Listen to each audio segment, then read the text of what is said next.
Saya Samsudin Alimsyah, mari kita bicarakan demokrasi.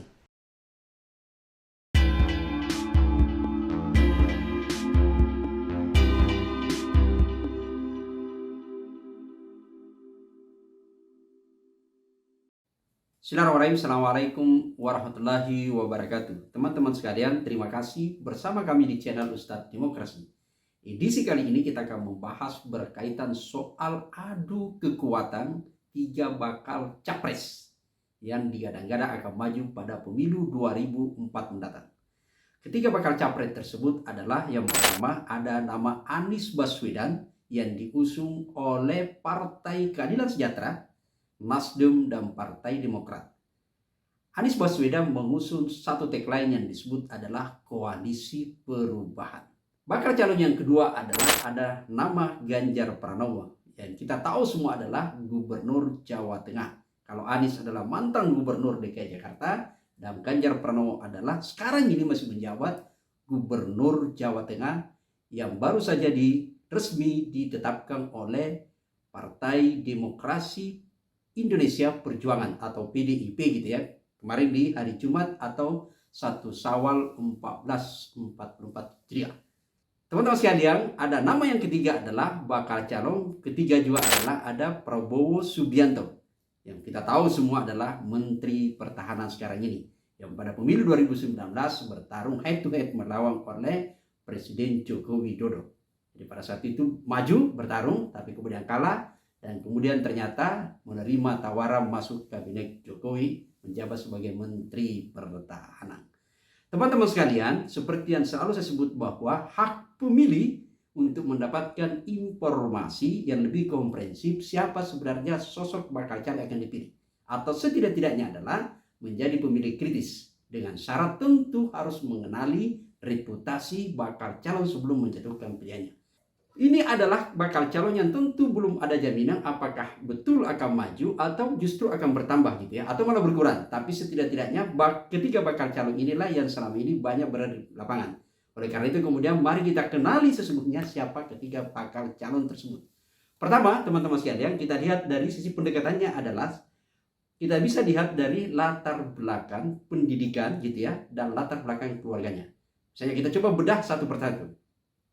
Pertama adalah misalnya Anies Baswedan. Jadi kenapa Anies Baswedan ini saya klarifikasi dulu jangan sampai kemudian salah persepsi gitu ya. Anies Baswedan pertama kita profiling adalah karena Anies Baswedan adalah kandidat yang pertama kali setidak-tidaknya mendapatkan tiket cukup untuk mendaftar sebagai calon presiden.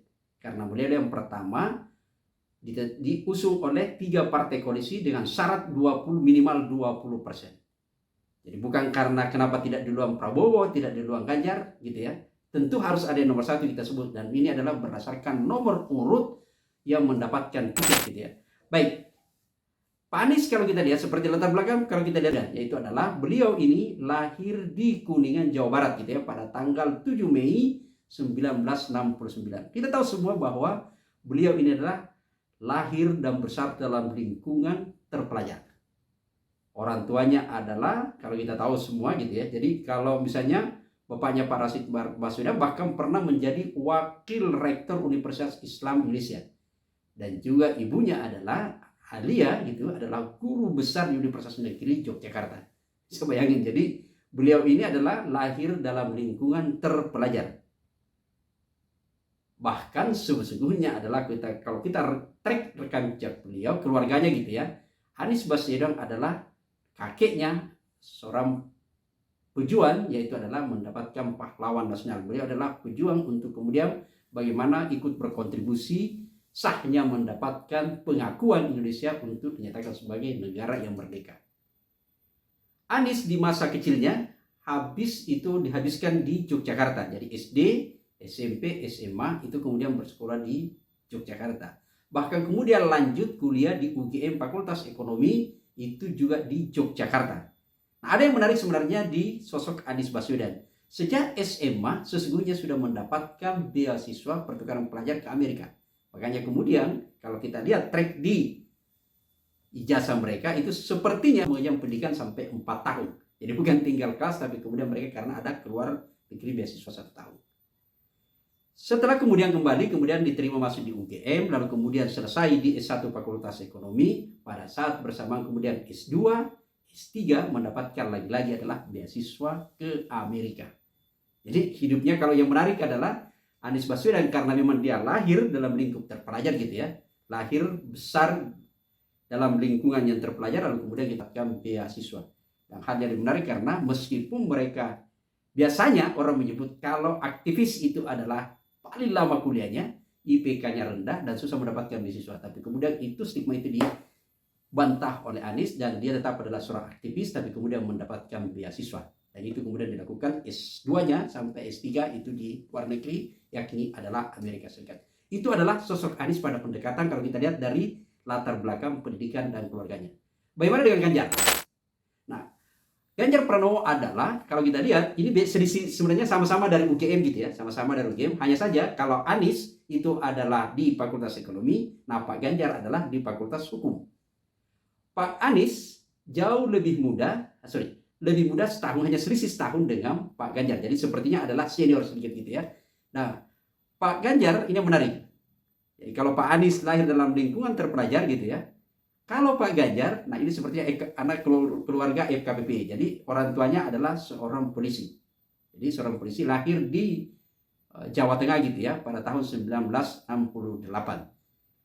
Pendidikannya itu tadi di SMP, kemudian masuk di SMA di Yogyakarta, lalu kemudian masuk di UGM. Sama dengan Pak Anies, hanya saja kemudian ada di Fakultas Ekonomi dan Pak Ganjar adalah di Fakultas Hukum. Nah, berikutnya adalah Prabowo Subianto. Nah, ini Prabowo Subianto kalau kita lihat juga ini menarik karena ini Letnan Jenderal gitu ya, Purnawirawan Haji Prabowo Subianto. Ini kemudian lahir agak lebih senior lagi. Jadi kalau Pak Ganjar 1968 lalu kemudian Pak Anies 69 tahun. Nah, ini adalah lahir di 17 Oktober 1951. Beliau adalah kita kenal semua bahwa seorang politisi gitu ya, pendiri dulu sebelumnya adalah Golkar, kemudian mendirikan Gerindra, menjadi pengusaha dan ya tentu namanya Jenderal TNI, berarti beliau adalah tentara yang kita tahu semua adalah Kopassus gitu ya. Nah, teman-teman sekalian, ada hal yang pembeda antara Anies, Pak Ganjar dengan Pak Prabowo dari sisi latar belakang pendidikan. Kalau Pak Anies itu kemudian sekali lagi banyak ada juga menyelesaikan pendidikan di luar. Nah, Pak Prabowo pun juga ternyata lebih banyak aktivitasnya itu kemudian dihabiskan di luar negeri karena mengikuti ke keluarganya atau orang tuanya gitu ya. Yang kemudian pengalaman itulah kemudian kita tahu bahwa bukan rahasia Pak Prabowo adalah orang yang fasih dalam beberapa bahasa, misalnya bahasa Jerman, bahasa Inggris, dan bahasa Belanda, bahkan bahasa Prancis gitu ya. Jadi agak menarik ini nanti kalau terjadi debat kandidat menggunakan bahasa Inggris bisa bertarung antara bahasa asing gitu ya, antara Pak Anies dengan Pak Prabowo gitu. Kita lihat, kita coba nantikan saja nanti kalau jadi maju gitu ya. Gitu. Nah, berikutnya kalau ini adalah tadi pendekatan soal di pendidikan. Jadi sekali lagi teman-teman sekalian, sebelum menjatuhkan pilihannya kita kenali dulu siapa kandidat kita. Kita jangan terjebak penting yang namanya popularitas, tapi lebih jauh lebih penting kita kenali siapa sesungguhnya sosok yang akan kita pilih. Tadi itu adalah latar belakang pendidikan. Nah, sekarang kita masuk bagaimana memotret karir ketiga bakal calon tersebut dari sisi karir mereka di bidang politik gitu ya.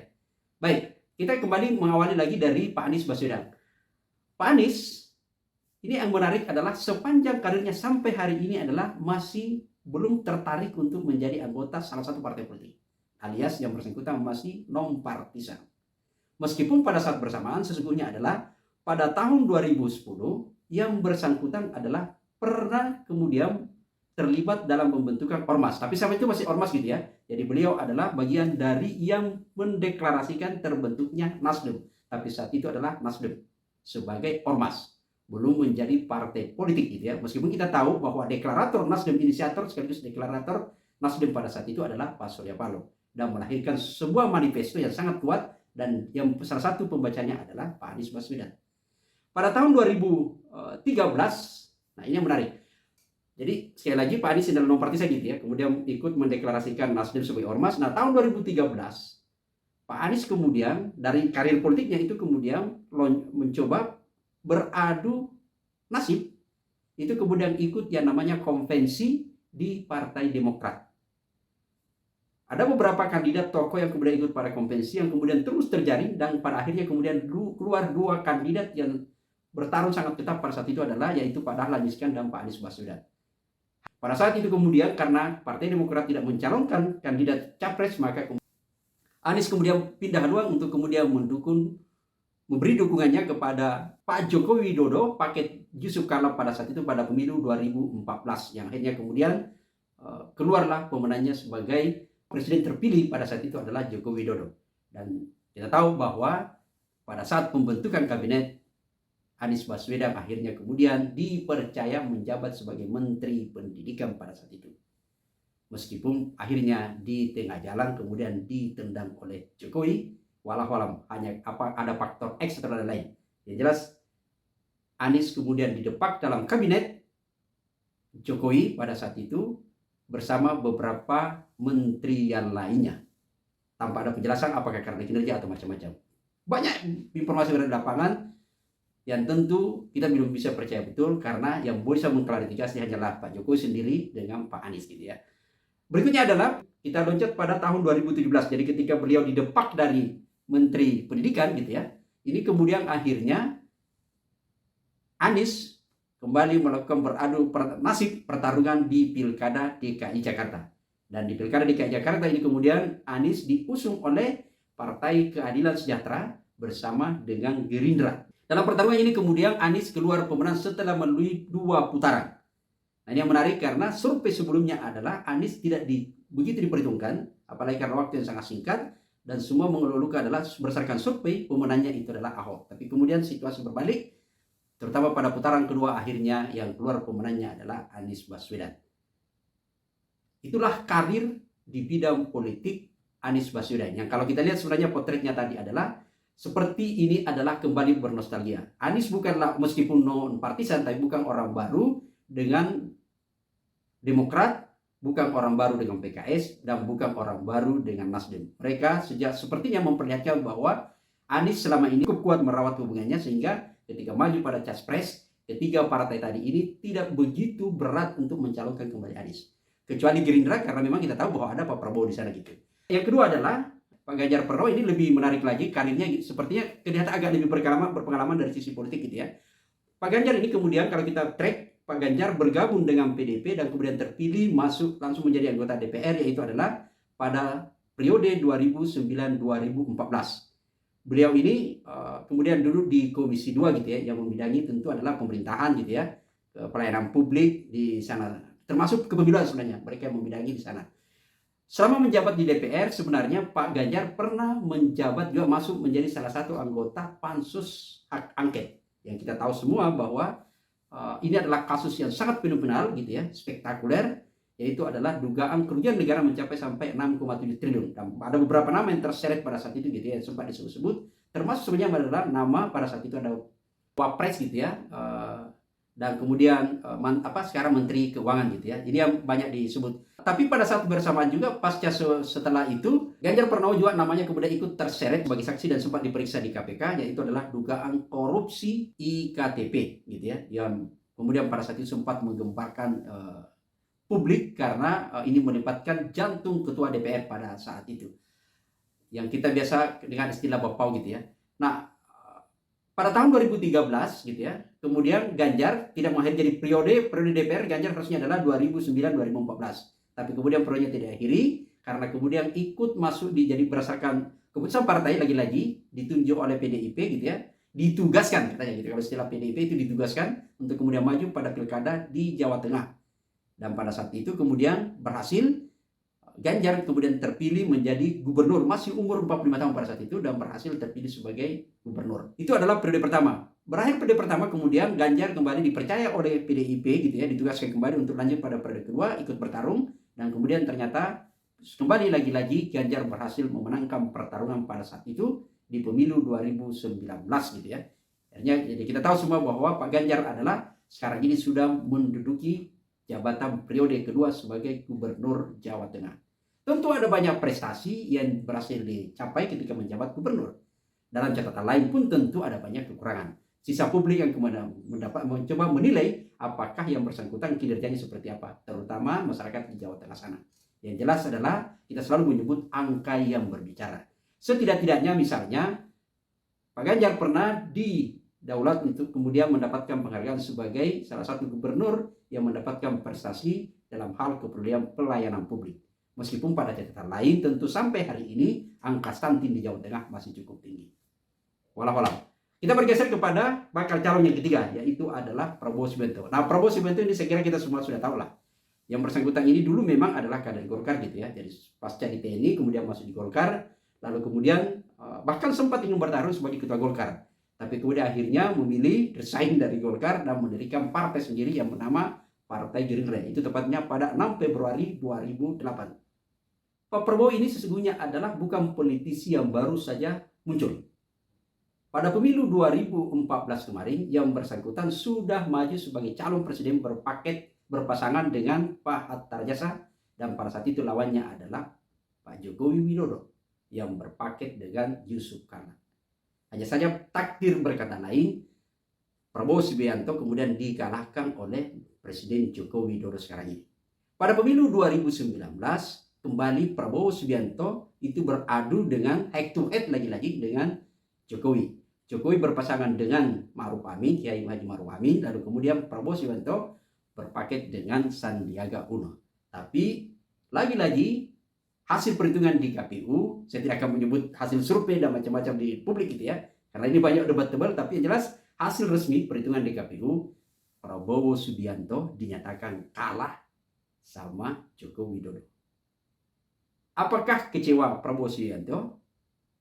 Tentu hanya yang bersangkutanlah yang bisa menjawabnya. Tapi ada yang menarik bahwa ternyata pasca perhitungan kemudian terjadi lobby-lobby dan akhirnya Prabowo Subianto di tengah jalan menerima tawaran Joko Widodo untuk kemudian masuk dilantik menjadi Kabinet Indonesia Maju oleh Presiden Joko Widodo, menjabat sebagai Menteri Pertahanan, termasuk dengan koleganya, paketnya pada saat itu adalah Sandiaga Uno juga ikut menyusul dan menduduki Menteri Ekonomi Kreatif.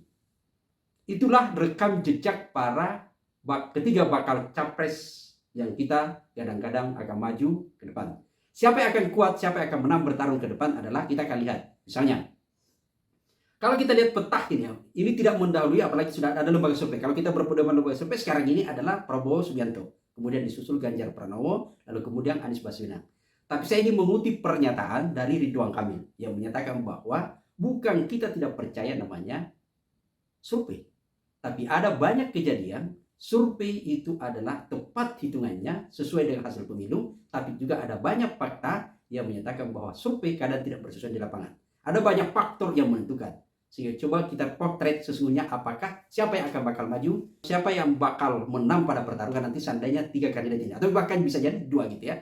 Kita akan lihat karena putaran situasi politik, kalau istilahnya Pak Prabowo, itu hitungan politik itu bukan matematis dan akan selalu bergerak terus gitu ya. Bahkan ketika habis lebaran, Pak Prabowo sendiri menyebut tidak menjamin apakah akan paket dengan Pak Ganjar gitu ya, atau akan maju sendiri.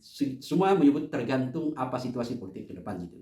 Baik, kita akan lihat misalnya Anies Baswedan dalam posisi survei selalu ditempatkan adalah dia berada pada urutan ketiga. Anies Baswedan adalah mengusung koalisi perubahan. Tentu namanya koalisi perubahan, mengusung maka ada sesuatu strong yang dibawa bahwa situasi pemerintahan sekarang itu adalah situasi di mana membawa negara kita tidak sedang baik-baik amat. Itu adalah persepsi di kubu yang satu yang diusung oleh PKS, Nasdem dan Demokrat. Tapi kemudian pada Prabowo Subianto ada hal juga yang kemudian membuat satu sisi kuat, satu sisi menjadi lemah, yaitu adalah ketika sebelum ditetapkan Pak Ganjar yang bersangkutan banyak di-endorse oleh Pak Jokowi, yang kemudian mereka Pak Prabowo memperlihatkan seolah-olah sangat dekat, dan kemudian begitu ditetapkan atau diusung Pak Ganjar, banyak kemudian di media sosial menyebut bahwa Pak Prabowo lagi-lagi kembali korban PHP. Walau gitu ya. Seperti apa nanti ke depannya yang jelas Pak Prabowo menyatakan sudah memberi selamat kepada Pak Ganjar, dan Prabowo sudah menyatakan juga bahwa partai saya sangat kuat dan saya pun surveinya sangat kuat. Boleh jadi kemungkinan keputusan, karena keputusan disentul, beliau adalah capres dan kemungkinan akan tetap maju sebagai capres. Dan Pak Ganjar sendiri adalah kalau Pak Prabowo digadang-gadang sebagai koalisi besar di situ gitu ya, ada PKB dan kemungkinan akan masuk P3 dan Golkar dan macam-macam gitu ya, akan bergabung di sana gitu ya. Tapi kemudian ada Pak Ganjar Pranowo yang sesungguhnya secara undang-undang pemilu PDIP saja itu sudah cukup tiket untuk memenuhi syarat untuk masuk mendaftar. Dan kemudian banyak publik mendefinisikan bahwa Pak Ganjar ini adalah koalisi istana PDIP plus Jokowi. Kenapa dari presiden Jokowi? Karena kita tahu semua bahwa sepertinya kingmaker semua ini adalah dari kandidatnya adalah berada pada Jokowi. Kita tahu semua bagaimana mencoba mengkondisikan koalisi Indonesia Bersatu, lalu kemudian mengendorse beberapa kandidat, bahkan mempertemukan yang kemudian muncul wacana koalisi besar tidak lepas dari intervensi atau kemudian keterlibatan Joko Widodo. Maka banyak publik menyebut bahwa Pak Ganjar memiliki kekuatan besar selain survei, yaitu adalah karena mendapat sokongan dari istana dan personifikasi adalah Pak Joko Widodo. Walau soal siapa menang masih panjang waktu. Yang menjadi penting adalah kita semua publik harus sekali lagi mengenali siapa kandidat yang bersangkutan. Termasuk tentu kita tunggu gagasan para bakal calon tersebut untuk apa tujuan, apa misi mereka maju menjadi capres.